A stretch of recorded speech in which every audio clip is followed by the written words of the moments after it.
All right, hello. It is Dwayne, your gay best friend. I am here with a very special guest.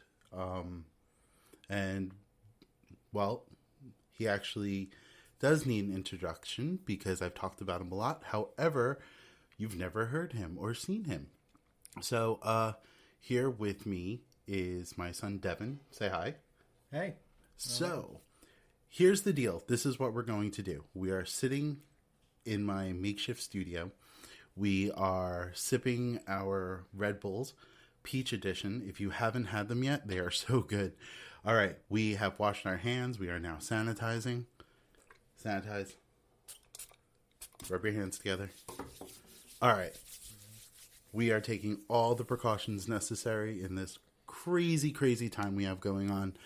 Now, the reason why I brought Devin here to talk with you guys is because we got into a pretty deep conversation earlier tonight about the environment and sustainability. And because of Devin, I've been watching a lot of YouTube channels. Shout out to my favorite, Shell Bizzle.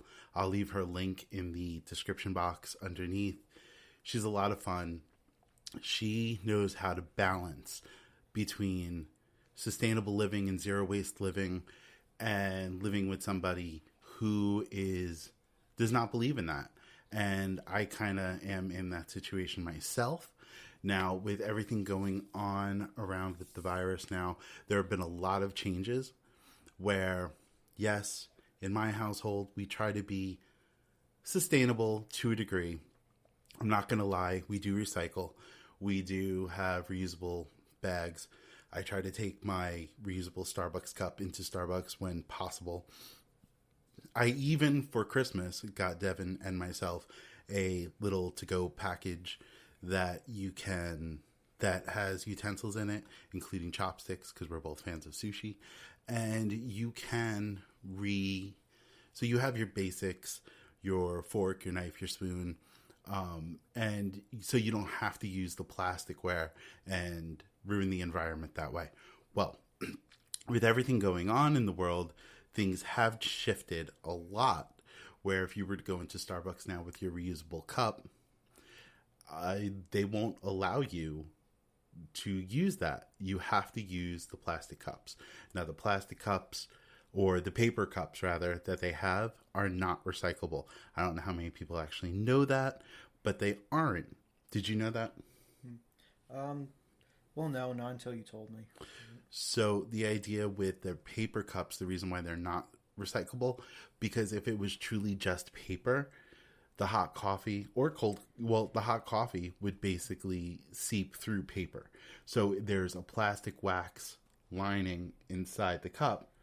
So it's not truly sustainable. It's not fully recyclable because, as I've heard from nauseam from Devin, that plastic does not recycle as well. Most recyclable plastic, only a small percentage of it. Is that how it works? Well, yeah, if you look at the Coke bottle, just a normal Coke bottle, for example, there are actually 3 different types of plastic on it. There's your normal exterior plastic, then there's the plastic label, and then there's also a plastic bubble filling, I almost want to call it, that's inside of the cap. And trying to separate all those 3 kinds of plastic is so difficult that usually a lot of that plastic goes unrecycled, even if you put it in the recycling can. And I've actually learned from Shelby, who runs the Shabizzle YouTube channel that I've been watching. She even told me the amount of water that's wasted to recycle the plastic Coke bottle, the 20-ounce Coke bottle, uses 60 ounces of water just to be able to break it down. And it doesn't break it down all the way anyway. So if you have your 24 ounce bottle of water, it takes 3 times that amount in waste than what you've consumed to recycle it, which I think blows my mind completely when that happens. Now, not only does Starbucks not allow you to take your reusable cups in, but you are no longer allowed to bring in your reusable grocery bags. We have several reusable grocery bags, when we shop at Aldi's, we like to use them. You are not allowed to use them anymore because, unfortunately, with the virus that's going around, they're afraid of touching them. They're afraid that they can hold on to the virus for a long amount of time, and it comes with contact with other people, which is, again, another mind-blowing thing at this point, especially when you're trying to be sustainable, when you're trying to help the environment. And this isn't just when we are going shopping and doing things living around the household. This comes up actually pretty regularly in our house, even when we're doing something entertaining or fun outside of the house. Devin has recently reminded me of a time that, a fun time, time that people don't think as destroying the environment. So what was that you wanted to talk about, Devin? So as a family, we often go to Disney World, obviously before the coronavirus. And one day we stopped at about 9 at night and we started watching the fireworks. And the fireworks were great. We all liked it a lot. And we had fast passes to go to, I believe it was Pirates of the Caribbean after that. And so as we were walking after the fireworks, we wound up walking into one of the smoke plumes from the fireworks. Mark started coughing, and it was just sort of a fascinating event because on one hand you're watching these great fireworks and you're having fun and you're enjoying the experience. But then there's this other side. There's this smoke, there's the CO2, the carbon dioxide, the greenhouse effect. And it's hard to get lost in the positivity of the moment and not think of what's really happening underneath. And if you think about every single activity that you do in your daily life, using the computer, cooking, all of that, there are so many negative consequences that are associated with the release of CO2 from electricity and the greenhouse effect that it just sort of becomes overwhelming at some point. Now, with keeping that all in mind, this is something that plagues your mind all the time. Yes? It does. Yeah, it's one of the bigger concerns that I have. I was also recently educated on a new term. Now, what is that term? It's a new... I don't want to say it's new. It's just something that's been discovered recently and given a label of some sort. What type of environmental anxiety? What did you call it? Oh, I know you heard that. Eco-anxiety is... And what is eco-anxiety? So, because the release of CO2 is so invasive, eco-anxiety is essentially where most of the daily activities that you do have some sort of, because they have that ecological impact and environmental impact, it's hard to not let the negative effects and those thoughts escape your mind. Okay, so a person could have the anxiety over looking at something instead of enjoying the moment. That's what the anxiety starts building up because of eco-anxiety of what's going on. Now, I have tried so many times keeping everybody in my house's thoughts. Well, I try whenever I try to purchase something or make a change in the household, I try to incorporate everybody else and how they're going to be affected by it. And I think I'm doing something positive. We here in Florida during the springtime, especially, we have mosquitoes. They're really, really bad. So instead of buying something to plug in to take care of this problem, I bought tiki torches. I bought, mini ones for the table when we sit outside, and I apparently did something wrong. I wouldn't say that you did something wrong. I mean, it's just it's difficult to separate from what something is supposed to and the joy that's supposed to give, and the relief, obviously, in this sense, from mosquitoes and the harm that it's potentially doing. Yeah, I but a fire pit. That was a problem. Yes? Yeah. I mean, those are more... See, that's a bit more on me because those are direct. You can actually see the smoke coming out of them, and so those are much more impactful when you look at them. Even though something simpler like your, electric stove might give off the same amount of CO2, you just don't think about it. Okay, so would you say that you have self-diagnosed yourself as having eco-anxiety? I don't like diagnoses, but... But would you say... I definitely say that if you were categorizing people, I probably would fall somewhere in a spectrum of that. Okay. Yeah. And to put a little perspective for everybody listening, my son is 18 years old, and he's incredibly intelligent, and I'm not just saying that because I'm his father. I am saying that because he is. He is taking advanced classes all throughout high school. He is still a senior in high school right now. However, he is just a few classes away from having his associate's degree. So this is coming from somebody. The information that you are getting is a real person's perspective. It's his generation. There are other people I know that feel this way. But it really does put a big wet towel on a lot of things that we do, whether in the house, outside the house. Malls are bad. I don't think there's anything that we could do that wouldn't bring these thoughts into your head. No? Well, it sort of reminds me, like, a little while ago, Dad was talking about possibly going on a vacation somewhere to celebrate graduating, because I didn't want to do the normal graduation ceremony. I didn't really, see a reason. And, yeah, he wanted to go on a cruise. Well, a cruise is absolutely horrible when it comes to the greenhouse effect and the environment. I wish I had the source in front of me, but there is a gas, and I can't remember the name of it. I'll probably look it up after this, that releases... The normal cruise liners release more of this substance than do all of the cars in Europe. Right, and this comes from The Guardian. They say that essentially their cruise ships would... what's the name of it? Harmony of the Seas.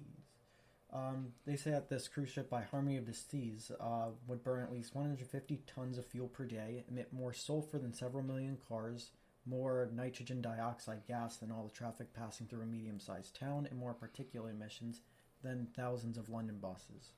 So at one point, Devin, when I had mentioned a cruise to go somewhere to celebrate the fact that he was graduating high school, this is a big step. He made me sit down and watch a 14-minute or a 20-minute. It was closer to 20. It was The Patriot Act by Hassan Minhaj on Netflix.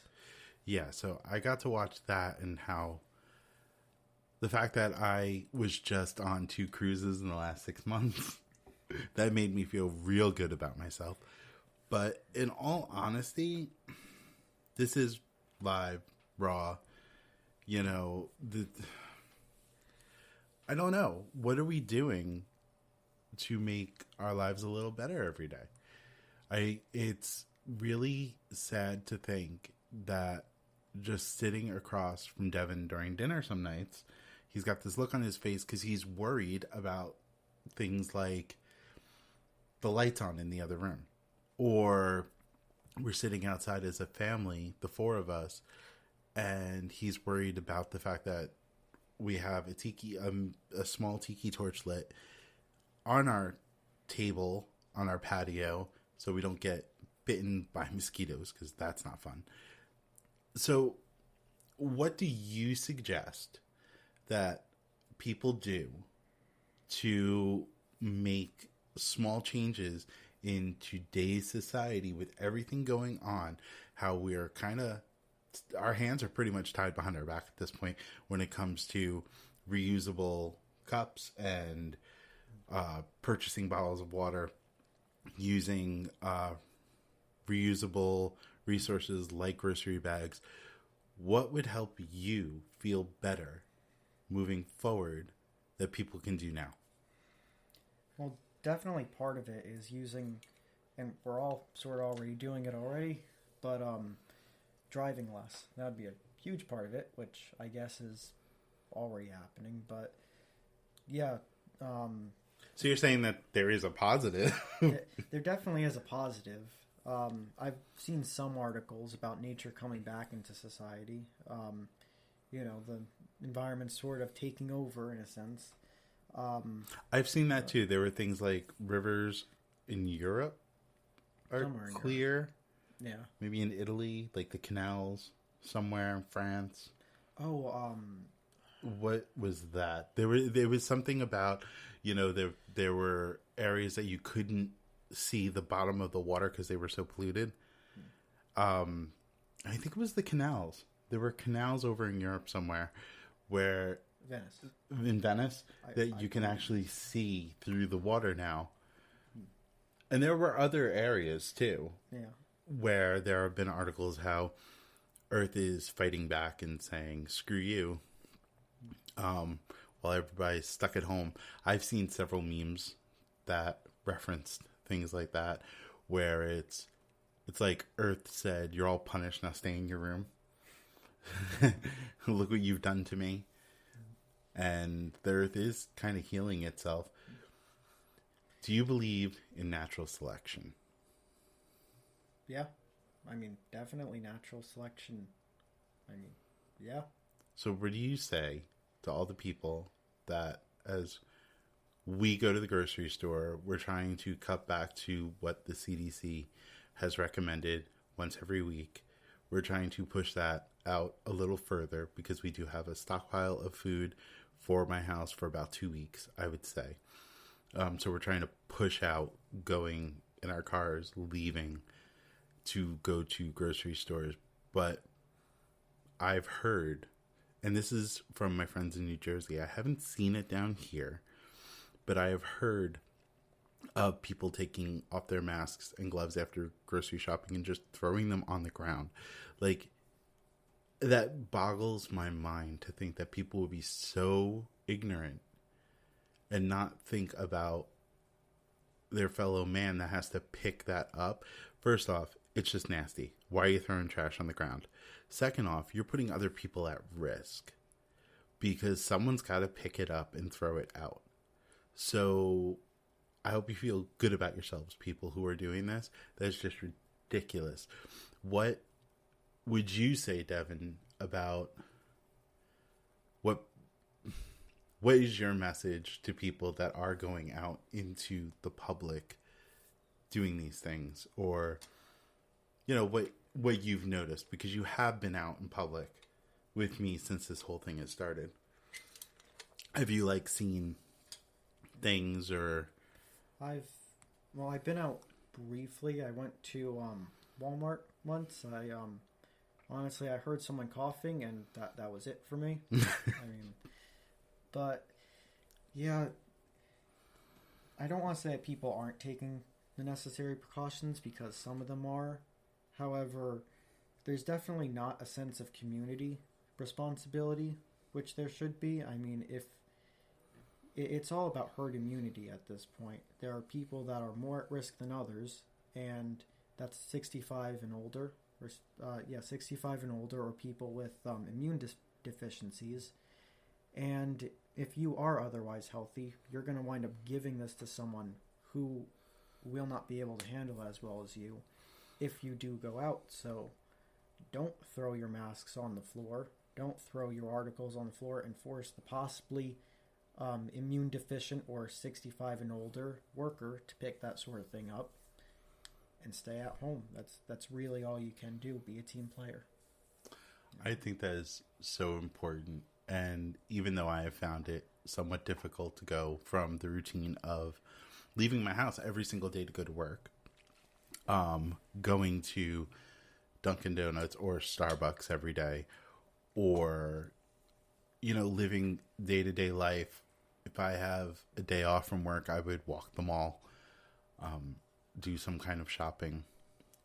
I would definitely say that's just, it's been a huge adjustment not doing those things. I mean, at a certain point, we have to take some kind of responsibility for our own actions. And I think that's important. I really, really do. I think the idea that we are not being responsible. Look, I could tell you for a fact, we're in Florida. We have not been to the beach throughout this whole thing. We didn't really go to the beach before. However, we definitely did not do the spring break thing. We did not run to a beach because, things were closed and no one would be on the beach anymore. So we ran to the beach. I don't know. I just can't see it being reality. Doing things like that. I think that is so irresponsible. And I don't want you guys thinking that me being as old as I am, that this isn't, that just what I'm saying isn't the end all be all, because I'm some old guy with some life experience under his belt. I wanted you to hear from, would you consider yourself a millennial? No, I'm Gen Z. You're Gen Z? Yeah, I'm Gen Z. Okay. I am more Gen X, I believe. Yeah. Yeah? All right, because I'll be 43 in a couple of days. So, in 10 days. Yay. Happy birthday to you. I don't want to have to pay for that song. Stop. No, I just hope everybody's taking care of themselves and thinking about their fellow man. I mean, that's what this episode really is about. It's about shining a light, a little bit of awareness on such a big thing. This is something I live with every single day. This is something Devin lives with every single day. It weighs on our minds pretty regularly. We live with two people who, I would say, my husband and my other son, this doesn't affect them as much. It's not something that they think about. So, and I wasn't always someone who thought about this stuff. I just wanted to be a good person. And, having a child who is very much into chemistry and science, it comes up. And apparently this might be a public service announcement for eco-anxiety. At the end of the day, at least in my opinion, I don't know if what we do right now, it doesn't matter if we can't sustain it. If you build the next iPhone, if you make the next great invention, that doesn't matter if the people in the future aren't going to be around to experience it. And I think that's, people brush off climate change a lot. And it's frustrating because at the end of the day, what you're trying to do is preserve what we have right now so we actually can grow. And what's the point of growing if it's just all going to fall apart? It's like building a house on mud. It's going to fall down. And that's where we're at. Very well put. I mean, my generation growing up, we learned about recycling firsthand. We learned about, this had to be in the mid-'80s when major recycling would happen, right? Yeah, something like that. So I learned about how these things would really affect the environment. I heard how aerosol cans would is creating a hole in the ozone, and the ozone cannot rebuild itself. I mean, there are a lot of things I learned that weren't 100% accurate, as science has proven that not to be true anymore. But I can, what? There is some optimism in that, though. The ozone layer, if you look it up, the ozone layer has started to grow back. We banned certain types of aerosols. I can't tell you which type they are, but we banned certain types, and now the ozone is starting to heal itself. That is actually happening. So. Which is good, because my understanding growing up was, it's gone, it's gone. Mm-hmm. And to be honest, what I thought was the dirt from when it rains, that smell in the air came from dirt, and it actually wasn't. It's the ozone. I've learned so much in this household with this child. You have no idea. That accurate? Am I remembering correctly? I don't think I told you that. But, is that true? But that could be true. I don't know. Where's the smell come from when it rains? Because it's not the dirt. It has something to do with the environment. And as a matter of fact, I was able to look that up. It's through iflscience.com through chemistry. I'm going to leave a link to this as well. I'm going to read right from their site. It says, thunderstorms can also create another element of the rain's fragrance through ozone. Lightning can split molecules of oxygen and nitrogen in the air, freeing them up to recombine and create the free radical nitric oxide. This can then form ozone, which is 3 oxygen molecules bonded together. In high concentrations, this can have a pungent smell similar to chlorine. This is mainly attributed to the ability to smell when a storm is about to come. So, and I'm quoting here, if you love the smell of rain, you owe it all to plants, dirt, bacteria, and ozone. So, I mean, some of that is true. It does kind of come from, a little bit does come from the earth itself and the dirt itself, but a big part of it can come from the ozone itself and the splitting of molecules, and that is the smartest I will ever sound on this channel, I promise you. But I just, growing up, it was just a hugely different time. Bigly, as our number 45 would say. So I would like to say that in a world full of chaos, Devin and I live with some of that chaos. But I know you guys do as well. I just wanted to give another perspective on this and just another way to look at how we can turn this horrible situation. There is a little bit of positivity in there. Not only, do we have the time to catch up on the reading or writing that we want to do, or how we want to catch up on binge watching TV shows or cleaning your closets and doing all of that stuff to help yourself. But we're still kind of doing good for the environment sitting at home as well. And there are people out there that really do worry about what's going on in the world. And it's not just the old people. It is people like my child who is 18. And there are groups of people out there like that. So let's respect ourselves as well as the environment and the earth. Don't throw your fucking gloves and masks on the ground. That's just ignorant and that's just stupid. Just try to live with positivity. And if you guys would like, feel free to email me at yourgaybestfriend@hotmail.com. I am going to wrap this up. I hope you guys are having a great day. I hope you are doing something to help yourself and do something a little extra for your neighbor or the environment as well. Thank you so much, Devin, for being here and agreeing to this. I literally had to bribe him with a Red Bull to do this. Yeah, it was fine. It's interesting. All right. Well, this was a bit of a rambling session. Yeah. I get that, and there was no format, really. It was just a conversation we were having outside that I dragged him in, and I said, sit down, I'm hitting record, we're just going through this. So I'm glad it went somewhere. To put things in perspective, it is 11:43 at night. Yeah. But we don't go to bed until 3 or 4 in a.m. in this house now. The positives of the coronavirus, if there are any, which there really aren't, but there's that. Well, and the environment is healing itself, which is good. Yeah. A little bit.